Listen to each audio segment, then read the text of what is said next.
Por favor, a senhora Cíntia, para fazer o uso da palavra. A senhora tem direito a 3 minutos, senhora Cíntia. Boa noite. Eu não sou executivo, não, mas eu queria fazer um esclarecimento aqui. A Cláudia, você estava falando da questão desse plano não ter sido discutido. Eu queria lembrar que esse plano, esse projeto de lei, não passou pela população. A Prefeitura, o Executivo, a Secretaria de Urbanismo, realizou audiência de diagnóstico e cenários e pronto. Esse projeto de lei foi encaminhado à Câmara e o que a gente está tendo agora são audiências legislativas. Então, a gente não teve oportunidade, sequer no Compur, para avaliar esse projeto, para discutir amplamente esse projeto, antes que ele viesse para a Câmara. Então, a tua necessidade de discutir, que eu acho que é absolutamente correta, é isso. Há uma carência, há um lapso. E aí é entregue a um plano que eu confesso, eu sou arquiteta e urbanista, eu tenho dificuldade de entender. Eu tenho dificuldade de entender, entre muitos motivos, porque esses planos são chapados. Ou seja, essas cores, elas são lindas, são chapadas, só que essas cores não mostram por detrás que rua, que estrada, que rio está acontecendo. Então, essas manchas, elas não têm delimitação. Eu tenho que conhecer profundamente os limites territoriais para eu ficar... Não, aqui deve ser o Largo da Batalha, esse limite aqui... Isso é um equívoco. Eu acho que esses mapas, Rogério, Érica, esses mapas daqui para frente, à medida que eles vierem a ser modificados e aprovados, ele tem que estar com um mapa cadastral por fundo. Você tem que ter um mapa de rua, uma transparência, essas cores têm que ser transparentes para a gente poder entender isso daí, porque não dá para entender. Realmente ficar... Tem que ter muita geografia na cabeça. Então, não existe esse detalhe. Outra coisa, eu acho lamentável a gente ter uma população, uma audiência cheia como a de hoje, com a população local, e a gente não ter um mapa que seja específico da região. Eu queria pedir encarecidamente que vocês trouxessem um mapa para Piratininga, onde as pessoas pudessem se entender. Rogério, as pessoas não se entendem. Você falou aqui de um exercício de imaginação, que eu fiquei lá de trás tentando. O exercício de imaginação, entendeu? Não, as pessoas não conseguem ver aqui aonde é que está a Washington Luiz, onde é que está a Fazendinha, onde é que está o Orquídea, onde é que está o Lírios do Campo. Isso é fundamental. Onde é que está a centralidade ali do sapê. As pessoas precisam ver isso. Entendeu? Então, assim, eu não sei nem se com um mapa, aspas, fácil, porque eu tenho facilidade de ler mapa, eu não sei nem se as pessoas conseguem ver. Mas isso daqui não dá para ler. Você é geógrafo, a gente tem que baixar, às vezes, um pouco a bola, de ficar assim, a gente está tão acostumado a ver as coisas, que a gente tem um mau hábito de usar uma terminologia, de usar um mapeamento, uma série de coisas, que as pessoas não têm a menor obrigação de saber do que se trata. E eu acho que a gente precisa baixar isso. Aliás, foi discutido lá atrás, com a Fundação, já falei isso, que as audiências o plano deveria ter uma linguagem fácil, clara, para a população entender. A outra coisa que eu gostaria de alertar é a questão do transporte público e ciclovias. Se vocês tivessem a paciência de ler o plano diretor, vocês vão ver que eles falam coisas extremamente importantes sobre transporte público e ciclovia. Ele prioriza transporte público e ciclovias. Isso é quase que uma ironia, um sarcasmo muito grande para quem mora no Sapé. Eu tenho diversos amigos que moram aqui, eu me despenco de Icaraí para vir para o Sapé e eu falo, olha só, estou esperando o 36, estou esperando o 36. É um caos, entendeu? Então, assim, ainda mais o que eles estavam falando, com essa escola federal vindo para cá, essa questão é muito grave. E se está vindo mais um condomínio com não sei quantos blocos que Cláudia falou, isso é muito perigoso, por outro lado, porque é o quê? É mais carro e depois vocês vão falar do espraiamento urbano. Entendeu? Então, eu acho que tem que colocar linhas de ônibus já. A gente tem que ter plano de mobilidade já para essa região aqui. Eu queria também, como Regina, parabenizar pelo conselho, pelo pessoal da Fazendinha, eu acho que isso é fundamental, e lembrar do Rio Sapê. A comunidade da Fazendinha, ela teve em 2015, se não me engano, Carmen pode me lembrar, eu acho que foi 2015, final de 2014, teve um grupo da prefeitura que foi lá e criticou profundamente a eles, que eles ocupavam as margens do rio, e criticando o Rio Sapê pelo estado absolutamente degradado do Rio Sapê. Só que o Rio Sapê ele vem lá do Cantagalo, ele cruza diversos condomínios de classe média e classe média alta em Niterói, e não é essa população que joga detrito e lixo dentro do esgoto, não. Obrigada. E, por fim, eu queria lembrar a questão da área agrícola.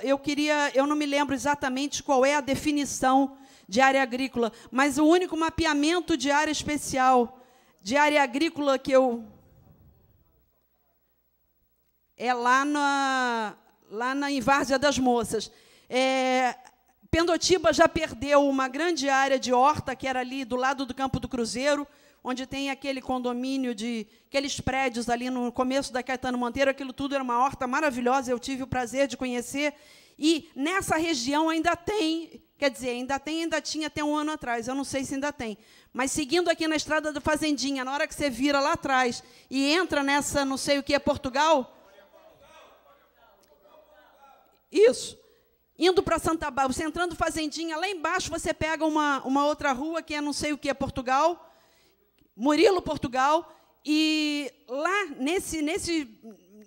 nessa volta ainda existe uma horta, ainda existia uma horta, ainda tem uma horta. Essa aqui era uma zona rural que foi revertida em zona urbana por motivos de IPTU, obviamente, mas essa é uma área com características rurais muito grandes, e eu acho que Niterói precisa preservar isso, e se ainda há uma horta, entendeu?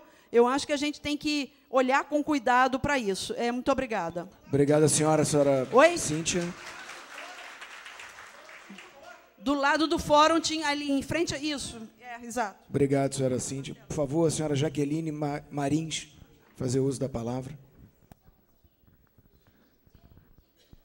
A senhora dispõe de 3 minutos, senhora Jaqueline.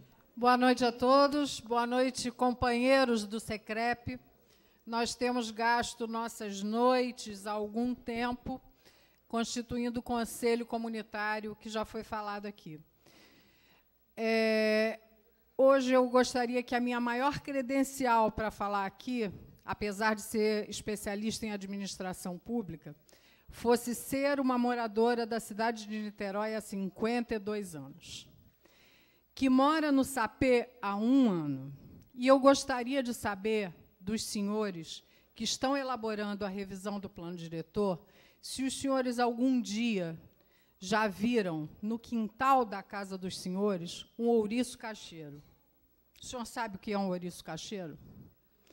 O senhor já viu uma seriema no telhado? Ou passeando pelas ruas do condomínio em que o senhor mora?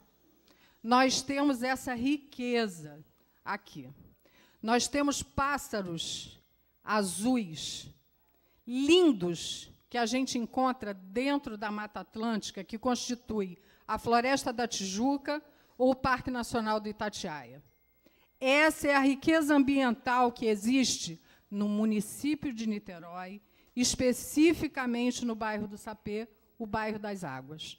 Não à toa, essa fauna habita o resto de floresta que tem aqui, de mata densa que tem aqui. Eu gostaria de ver o mapa do Sapê, sim, porque o Sapê não é Ititioca. O Sapê não é Largo da Batalha. Não é. Eu já morei no Ingá, eu já morei em Itaipu, eu já morei no Fonseca, eu já morei no centro de Niterói, eu sou uma cigana de Niterói, que veio parar, dar com os costados aqui no Sapê. Eu estou aqui há 1 ano. E os problemas desse bairro são inimagináveis para um município que era, até pouquíssimos anos atrás, o 3º em qualidade de vida no país, o 1º no estado do Rio de Janeiro. Não é possível que esse percentual... Qual é o percentual mesmo da população de Niterói que mora no Sapê? Não é possível que 4%, eu perguntei só para ter certeza, para não estar fazendo confusão, não é possível que 4% da população de um município seja atendido por uma única linha de ônibus. Não é possível. Não é. Não é.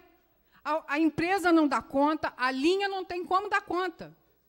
Vocês são tão administradores quanto eu. Aliás, vocês estão na prática, eu estou na teoria. Vocês conseguem conceber isso? A coleta de lixo no Sapé é insuficiente. É insuficiente. Não é possível que vocês não consigam equalizar a proporção necessária de serviço a ser prestado para a proporção da população que mora aqui. E eu não vejo nada disso, nenhum ordenamento urbano que atenda exatamente às necessidades do Sapé. Não vejo. Essa é a segunda reunião que eu participo, e a explanação é muito semelhante uma da outra. É muito semelhante. Eu não vejo muita diferença. E não vou chover no molhado para dizer que eu não vejo participação suficiente. Me parece que esse plano diretor é o cumprimento, sabe quando a gente vai ticando as etapas do caminho que a gente precisa ticar?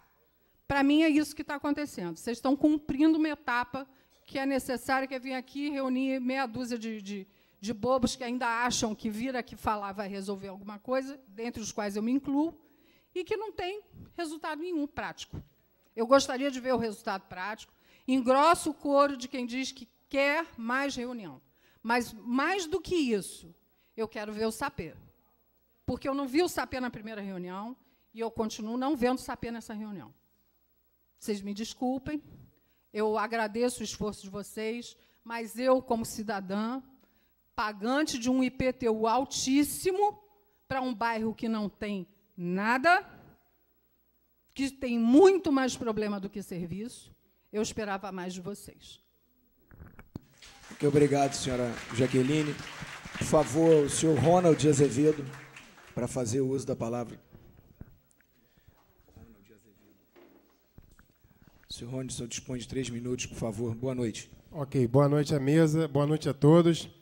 Bom, primeiramente, tá, eu gostaria de deixar o pedido aqui, então, em nome da Associação de Moradores da Fazendinha, que seja, né, concedido aí mais uma reunião para o Sapé, haja visto que ficou provado que essa reunião vai ser pouco para discutir, né, a questão aí do Sapé.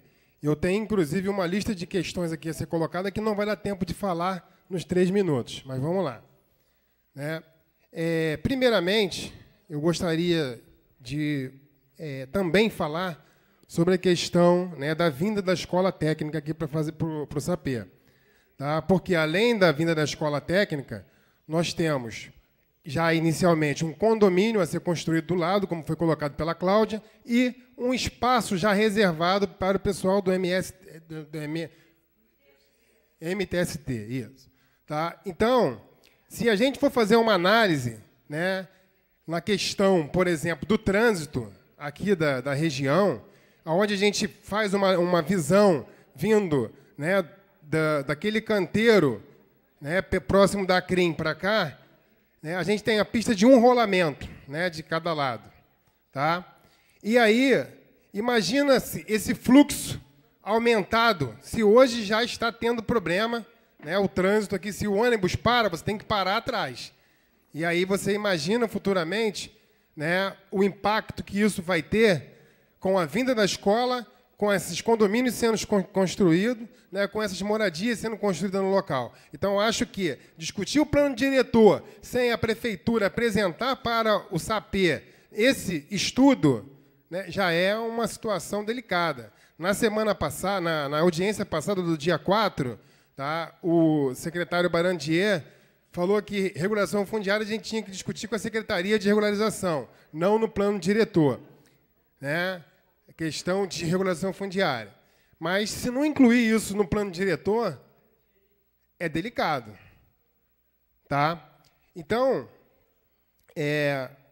quando a gente resgata um pouquinho aqui da história do Sapé, como foi colocado, né, a gente passou né, a comunidade da Fazendinha passou por uma desapropriação em 2010, e quando a gente conseguiu estancar essa desapropriação, a gente participou, né, junto com a prefeitura, em estudo do plano urbanístico da região, tá? E quando finalizou o estudo do PUR, né, da região de Pendotiba, que ele foi aprovado em janeiro de 2016, se eu não me engano, tá? A gente encaminhou em fevereiro um ofício para a Secretaria de Meio Ambiente, tá, solicitando que fosse realizada a feitura de uma cerca, tá, lá na Fazendinha, para delimitar a área ambiental, porque tinha sido discutido sobre isso. Inclusive, a comunidade lá local tinha sofrido uma ameaça de remoção, né? E a prefeitura foi para remover, porque foi pesado. Foi máquinas, tá? Foi a Guarda Municipal, foi a polícia, enfim, foi para remover a comunidade. Então, pessoal, muita coisa que acontece no Sapê não é do conhecimento de muitos aqui, né? Porque a Fazendinha, ela meio que gritou sozinha, né? Porque a gente não tem, né, vínculo partidário. A nossa luta é política, sim, tá? E a gente teve que optar em lutar pela questão habitacional, que é um problema seríssimo, né, que a gente vive lá, de regulação fundiária. Tá? Então, como foi colocado aqui, o Sapê tem muitos problemas, muita coisa, mas a gente não poderia deter de se preocupar com os outros, que o principal nosso era a questão fundiária, ou seja, é a questão fundiária. Tá? Então, eu gostaria de colocar aqui diante da mesa e diante, né, da plateia, que a gente tem um projeto hoje que a gente conseguiu dar andamento dentro do ITERJ, tá? E o ITERJ faliu, literalmente faliu, parou seus trabalhos, tá? O nosso projeto foi suspenso, tá? Então, a gente gostaria, diante do público aqui, diante do Sapê, de ver qual é a posição da prefeitura, tá? O que a prefeitura pode fazer, né, para dar andamento nesse processo de regulação fundiária da Fazendinha. Tá? Nós estamos com o processo aberto, já foi nomeada uma empresa na ocasião, foi feito estudo foi feita uma fotografia aérea, foi feito o cadastro socioeconômico, tá? Nós já temos lá 354 famílias cadastradas dentro do ITERJ, tá? Partindo daí, o projeto parou, se eu não me engano, na fase do memorial descritivo. Tá? Então, a gente precisa do apoio da prefeitura. Tá? A comunidade reside lá há muitos anos. A minha avó nasceu lá em 1930. Tá? E nós temos, né, fazemos parte dessa história do Sapê. Pessoas que, como eu, que tem 40 anos, tá? Pescou no rio, né? Tomou banho naquele rio, descia, tá? Com trouxa de roupa na cabeça, que minha mãe lavava roupa no rio, a minha avó lavava roupa no rio. Tá? Então, tem uma série de questões, né, que a gente coloca, tá? Inclusive, tá, dentro de umas demandas que nós solicitamos à prefeitura que fossem realizadas, tá? Por conta dessa ação que foi realizada lá na Travessa 1, tá? Nós solicitamos à prefeitura que fosse feita, né, a limpeza do rio desde a sua nascente, né, que é atrás do cemitério Parque da Colina, tá? Porque a comunidade foi acusada de uma coisa que não é ela a responsável, tá? E a gente tem uma demanda grande, né, na área, né? Conforme eu gosto de colocar sempre na audiência, que eu não vejo, né, eu sou leigo no assunto, tá? Mas eu não consigo enxergar, né, a ilegalidade, né, na ação da prefeitura. A prefeitura ela está legal dentro da ação dela.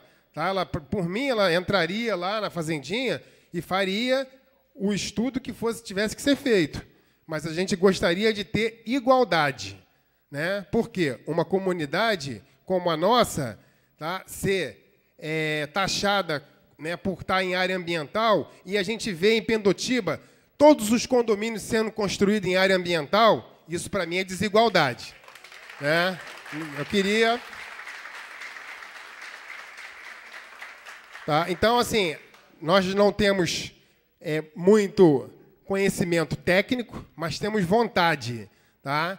E o que a gente vê aqui, eu venho em várias audiências, desde o PLIS, né, desde a época que existia o orçamento participativo, né, que o pessoal conhece aqui, quem acompanha a política, eu participei, né, da época do orçamento participativo em Niterói, fui delegado em comissões, enfim. Tá? Então, participo, e a gente vê a dificuldade dos nossos pedidos serem inclusos dentro desse plano bonito que a Prefeitura faz. Fiquei muito surpreso quando a Cláudia colocou aqui, né, que o PUR, né, vai ser ignorado. Né? É uma surpresa grande para a gente, porque eu não vi isso. Né? Então, espero que aproveitem alguma coisa do trabalho que foi feito lá. Tá? Obrigado, senhor Ronald. Ok. Obrigado. Conforme eu falei, tinha mais coisa para a gente dizer, mas a gente sempre é interrompido, não consegue finalizar aí a nossa colocação. Haja vista a necessidade da população colocar a sua necessidade. Obrigado. Isso, por isso eu peço desculpa, senhor Ronald. Mas, aproveitando aí, eu queria pedir que é muito importante para nós que essas listas aí cheguem para nós de qualquer forma, enviada ao gabinete, por e-mail ao gabinete, por e-mail, para que a gente possa proceder à discussão e resposta. De qualquer maneira, obrigado, senhor Ronald. Por favor, o próximo orador, o senhor Ricardo Garcia. Me perdoa se eu estou falando errado, mas eu não estou enxergando. Doutor Ricardo, senhor Ricardo Garcia. Boa noite, senhor Ricardo. Bem, boa noite a todos e todas. Meu nome é Ricardo, eu sou morador de Pendotiba, sou biólogo, minha área é especialização em gestão ambiental, e a minha dúvida aqui é justamente a parte ambiental do projeto, né? Eu hoje trabalho na prefeitura, eu trabalho na Coordenadoria Especial de Direitos dos Animais, junto com o ex-secretário de Meio Ambiente, Daniel Marques, e a gente está trabalhando desde quando começou um plano, acho que 2015, né? Temos trabalhado em cima do plano diretor, justamente nas questões voltadas à proteção animal e à parte fauna e flora, né? A minha dúvida aqui hoje é justamente quanto ao Rogério e Gabriel, se vocês puderem me responder. Seria quanto ao mapa 5. Tem como expor o mapa 5 aí? Para que eu possa apontar? Mapa 5. Eu trouxe ele aqui, se puder colocar. É sobre o mapa 5 e o mapa 3. É que, na verdade, nós vamos tentar fazer isso aí, senhor Ricardo. É que coisas que, para fazer projeção, tem que ser previamente para a gente poder encaixar no tempo. Tudo bem. Tempo. Mas na época das diretrizes, a gente podia trazer o material. Nós vamos tentar aqui. Bom, o que eu vou colocar, enquanto eles colocam ali, eu quero passar para vocês o seguinte. Em 2014, foi feito um projeto em Niterói, né, chamado Programa Niterói Mais Verde. Né? Esse programa ele previu 2 mosaicos. Um mosaico chamado Parnite e outro mosaico chamado Cimapa.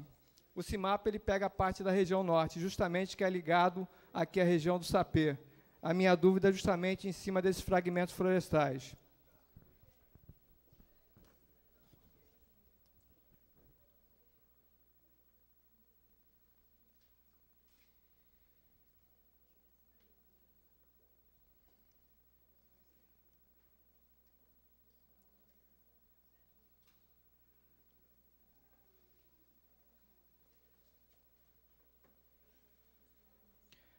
Bom, esse é o mapa 5, ele pega ali a parte chamada Rede Territorial Ambiental, que é dividido em sistema de áreas protegidas, áreas verdes e espaços livres. A nossa preocupação aqui, justamente, o Sapê está nessa região aqui, tá? Mais ou menos por aqui é o Sapê.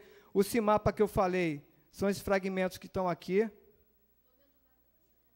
Dá para ver aqui essa região aqui? Então, essa região aqui é o Cimapa que eu estou citando, tá? Região norte. A região de Pendotiba, o Sapê é aqui, essa região aqui. E os fragmentos que ficaram do PUR de Pendotiba, né, são as EPVS, CCVS, são essas daqui. A minha dúvida é o seguinte, aqui na região do Morro da Viração, a gente tem aqui um corredor ecológico ligando o Morro da Viração à Serra da Tiririca. Então, são 2 corredores ecológicos. Aqui nós temos vários fragmentos florestais, tanto do Cimapa, que é um projeto de 2014, um decreto da Prefeitura, mais do PUR de Pendotiba, vários fragmentos, tá? E os fragmentos aqui do Sapê também, que não têm ligação com a região da Serra da Tiririca. Então, quer dizer, que vai acontecer com essa região, com vários fragmentos? Para que servem vários fragmentos? Né? Cadê o fluxo higiênico? Né? Cadê a preocupação que teve aqui com o Morro da Viração, com 2 corredores ecológicos, aqui em cima nós não temos? Então, queria ver se haveria a viabilidade de ser colocado ali um corredor ecológico nessa região, justamente para que possa ligar diversos fragmentos, facilitando a fauna e a flora, possam vir para a região aqui, fazendo um fluxo higiênico de espécies, tanto de flora como de fauna. Porque, se não houver isso, o que acontece? Não vai ter finalidade nenhuma ter tantos fragmentos florestais sem ligação. Né?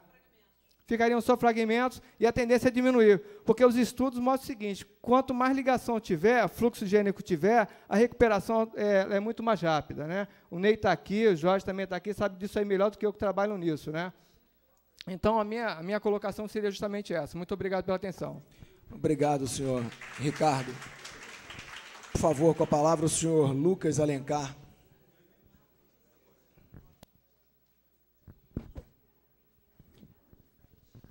Boa noite, senhor Lucas. Oi, alô. Boa noite. Sou Lucas, eu sou arquiteto e estou aqui representando o mandato do deputado estadual Flávio Serafini, venho acompanhando esse processo de audiências do plano diretor desde o começo. E, assim, por estar acompanhando todas as audiências, né, fazer aqui um relato muito breve sobre o que as pessoas estão apontando aqui, deixar muito claro que são dúvidas e questionamentos sobre o método, sobre a necessidade de marcar novas reuniões, questionamentos sobre como esse plano não trata do local de fato, trata de coisas mais genéricas. Isso foi um questionamento geral em absolutamente todas as audiências, né? Não é uma exclusividade aqui do SAPE.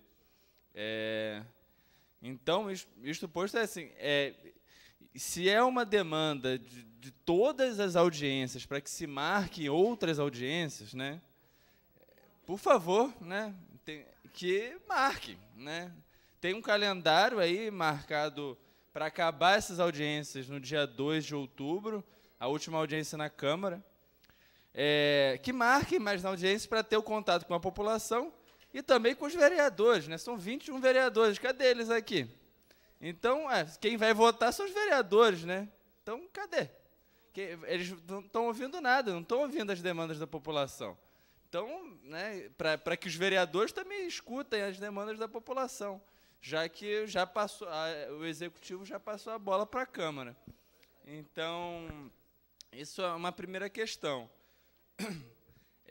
A outra, né, que foi falada um pouco do PUR aqui, a gente, né, quem acompanhou o processo de discussão do PUR de Pendotiba, a gente viu, né, o pessoal da Fazendinha esteve presente em várias e várias audiências do PUR, falando, né, o Ronald trouxe um histórico aí desde 2010 que estão presentes nas reuniões, falando, requerendo a regularização fundiária e nada. Não sei se quem esteve presente nas audiências do plano diretor, não vi ninguém requerendo prédio de 12 andares no Largo da Batalha, mas teve. Regularização fundiária, não. Mas e nunca é o momento. Não é o momento de discutir regularização fundiária no PUR Pendotiba, não é o momento de discutir no plano diretor, é sempre o momento para discutir para eles, né, os projetos que interessam para o mercado imobiliário, nunca para a população como um todo. Então, um plano importante, que era o PLIS, que o Ronald falou, do Plano de Habitação e Interesse Social, sequer virou lei, por exemplo. Então, a gente não... Quando é o momento, de fato, as coisas não saem da gaveta. Né?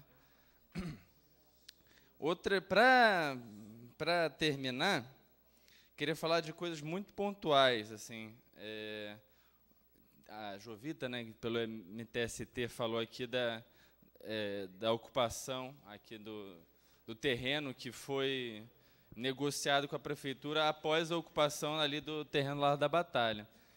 primeiro, ele falou da necessidade da demarcação daquele terreno que foi negociado para habitação de interesse social. Isso é importante, que o plano diretor marque essa área. Mas eu queria também entender, as pessoas, através de uma negociação, na qual ou vocês vão sair, vão levar porrada, vocês vão ter que sair do terreno Largo da Batalha.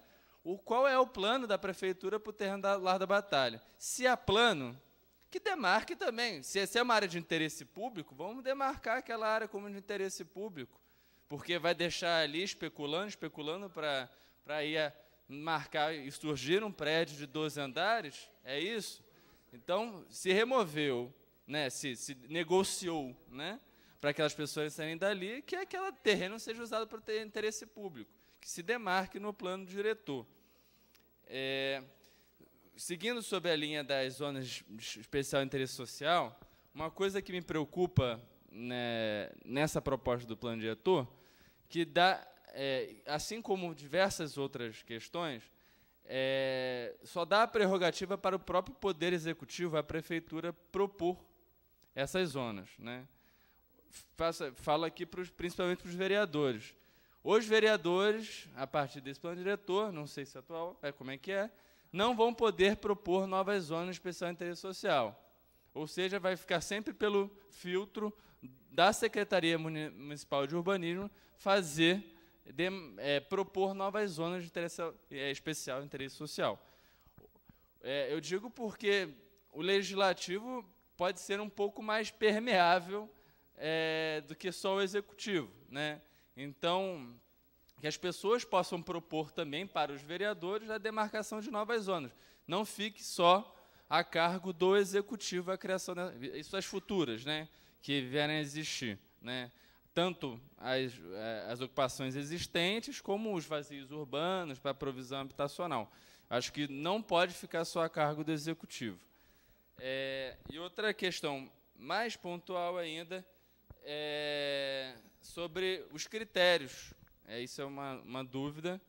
Uns critérios sobre a implantação dos instrumentos, né? O terreno que está ocioso, a prefeitura pode botar o IPTU progressivo, né? O terreno é subutilizado, o IPTU pode crescer com o tempo e a prefeitura desapropriar para ir usar aquele terreno para habitação popular, por exemplo. Só que o que me chamou a atenção é o critério mínimo desse terreno. São terrenos a partir de 500 metros quadrados. Só em terrenos maiores de 500 metros quadrados esses instrumentos são aplicáveis, segundo o artigo lá do plano diretor. Então, me parece que é um pouco fora da realidade do município, né? Quem aqui mora em terrenos de mais de 500 metros quadrados? Me parece que são instrumentos belos para não serem aplicados de fato, né? O que adianta você botar IPTU progressivo, dizer que vai prover habitação, se é um terreno só em terrenos acima de 500 metros quadrados? Não vai desapropriar nada. Só grandes glebas de terreno na periferia da cidade. Não vai ser nas áreas infraestruturadas, porque nessas áreas infraestruturadas os terrenos, em geral, são menores que 500 metros quadrados.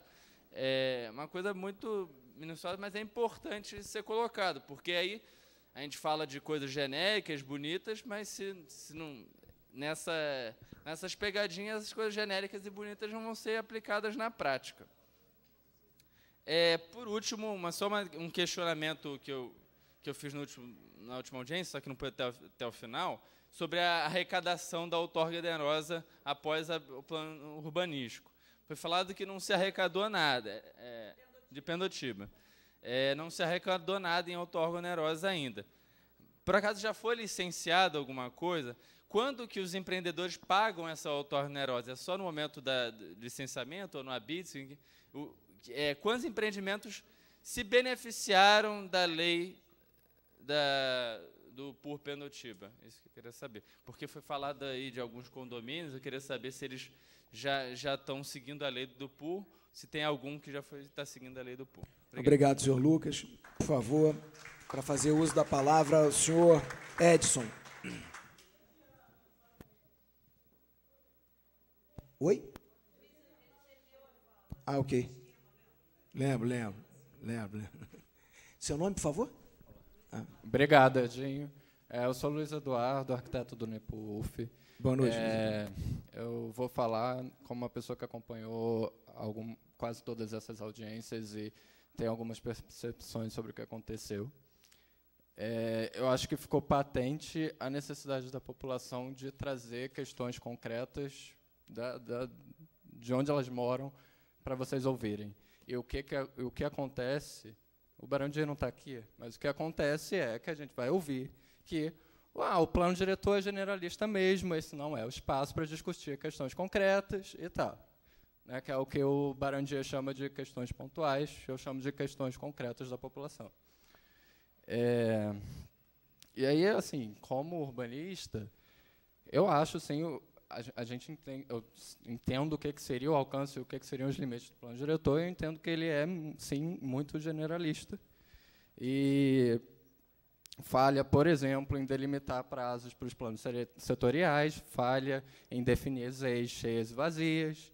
Por exemplo, se vocês lerem o plano diretor da cidade vizinha aqui de Maricá, define todas as ZEIs deles, com todas as delimitações pelas ruas, pelos limites das ruas, do que é cada ZEI de Maricá, só para vocês terem como exemplo. Eu acho também, assim, eu entendo o esforço de vocês de fazerem a apresentação e tal, eu sei que é difícil também, como estudante de arquitetura e urbanismo que eu fui, é difícil representar mapa, essas coisas, mas também ficou patente a falha de tradução aqui, né, de fazer a população entender o que é o mapa, o que são os instrumentos. Eu só queria falar isso, entendeu? Porque vai acontecer de novo de falar que aqui não é o espaço de discutir questões pontuais, blá, blá, blá. Eu acho isso uma tentativa de calar a voz da população e calar as necessidades que eles têm.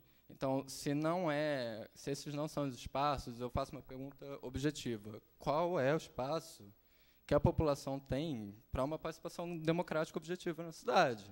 Se não é aqui, porque o plano diretor é uma coisa que é geral mesmo, qual o espaço que uma pessoa tem para falar das coisas que estão falando aqui?